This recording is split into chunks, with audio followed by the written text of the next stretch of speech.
Hi, this is Ivaldo Albuquerque, editor of Exotic FX. Thanks for watching. Yesterday I wrote an article about the coming stock market correction. I told you about two red flags, Apple's stock and the Dow Transportation Average. Today I want to show you another red flag. So let's take a look at the S&P 500 index. We are looking at a weekly chart, and I want you to focus on this red line, because that's a key level for the S&P 500 index, around 1375. Notice that in 2007 the line was acting as support, meaning that there was a lot of demand for stocks around that level. But once the stock market closed below the level, that was the initial phase of the stock market crash in 2008.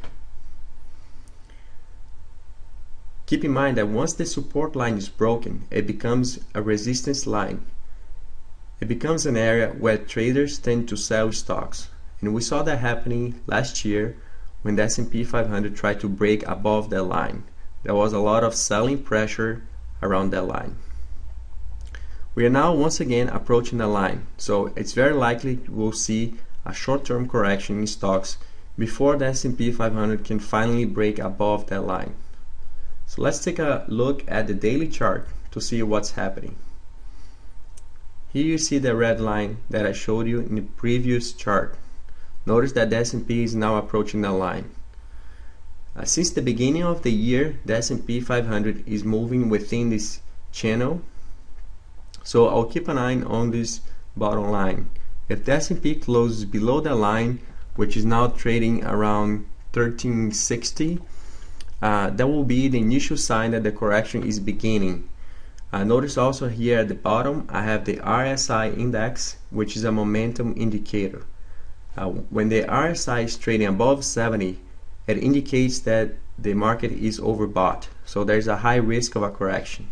And right now, as you can see, the market is overbought. So if the S&P closes below the lower line, it will be the first indication that a correction is the beginning of the correction. And I'm watching the stock market because if there is a correction, I expect the dollar to rally in the short term against pretty much all the other currencies, especially against emerging market currencies.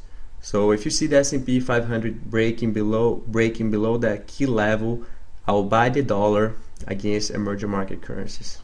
And that's how you can profit in the short term from the stock market crash. That's all I have for today. Thanks for watching.